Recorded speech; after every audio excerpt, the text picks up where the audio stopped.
My name is Doug Fry, and it's a pleasure to kick off the first round of lightning talks today. I'm a customer success manager, which is a very interesting role in the organization. I manage not only our 400+ monthly customer relationships and service those relationships, but I also manage the majority of our gateway relationships as well, which happens to put me in a unique position to understand and hear about the needs and wants of our customers, but also hear about the haves or the soon-to-haves that our gateways have, and really bring those two together to help drive value for our customers. And this isn't really a novel idea. We see many industries have actually been built on this type of concept: real estate agents, connecting buyers and sellers. We have financial advisors working with their clients to understand complex financial instruments out in the marketplace. But it's also no surprise and secret that those types of industries are under attack with the freedom of information and how readily accessible information is for customers and clients to access. It does erode some of that value. So what I like to say is that from my experience working in my past life in financial advice in the investment world, is that the truly successful financial advisors, they're not actually worried about this freedom of information. They're not worried about the robo-advisors or the DIYers, because they focus primarily on the relationships that they have developed with their clients and with the organizations that develop those financial instruments to drive value. And I think the same really holds true in my role at Spreedly. And there's really three key examples that I come across all the time where this is held true.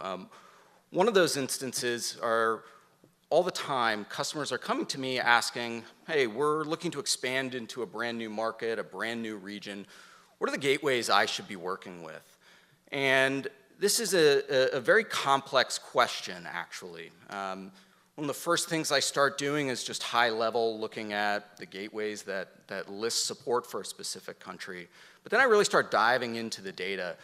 I can look at the gateways that focus on specific currencies. I can see who has large amounts of volumes in a specific currency. I can take a look at their success rates across those different regions and currencies. But then to add in the actual relationship component to that, it's a nuanced question on which gateway is most appropriate, because there might be issues and details about, what currency does the customer want to be paid out in? What are the specific onboarding requirements? Are there volume requirements for getting a merchant account with this processor? And I gather that detail from the customer, and I actually package that together, and I reach out to our gateway relationships and find one that works for our customers, bring the two together, and let them go from there. Another one comes really more from the gateway side of things. Payments is a rapidly evolving, rapidly changing space, which is what I love about it. But sometimes that can lead to changes that tend to be a little more inconvenient for our customers. As some gateways start to consolidate and bring together all of their APIs under one endpoint, that sometimes means a deprecation of an endpoint. I'm going to hear about that first from our gateway relationships. And the first thing I start doing is learning, what's the timeline? How is this going to affect our customers? And what are we going to need to do to address this? I then start diving into the data of which customers are using those gateways, what's the percentage of their volume that they're focused on those. And I start communicating that out to our customers, asking them how they would like Spreedly to react to this change, gather that detail together, and go back and work with the gateways to make sure that we can meet our customers' needs in the future.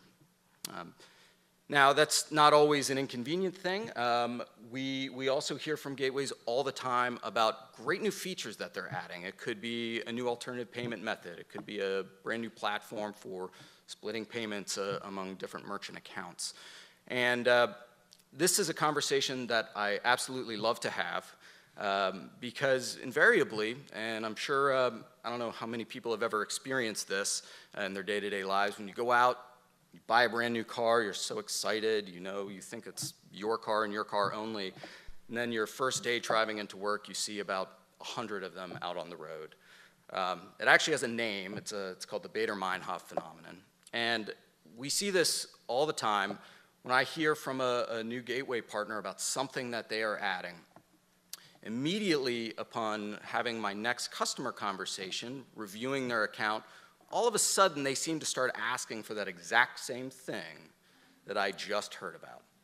And that is only really possible by having and strengthening those relationships both with our gateway partners, but having those in-depth conversations with our customers to understand what they are truly looking for and to understand where our gateways are offering features or where they're going to be heading. So ultimately, I do believe that data is extremely valuable, but I think it's the combination of that data and the relationships that we can provide and that I hope to provide to our customers that lead to success. So if we've not had a conversation in the past, and even if we had, I would love to continue working with you, and we can set up some time and discuss your goals for this year. So thank you very much. With that, I will hand it over to Danielle.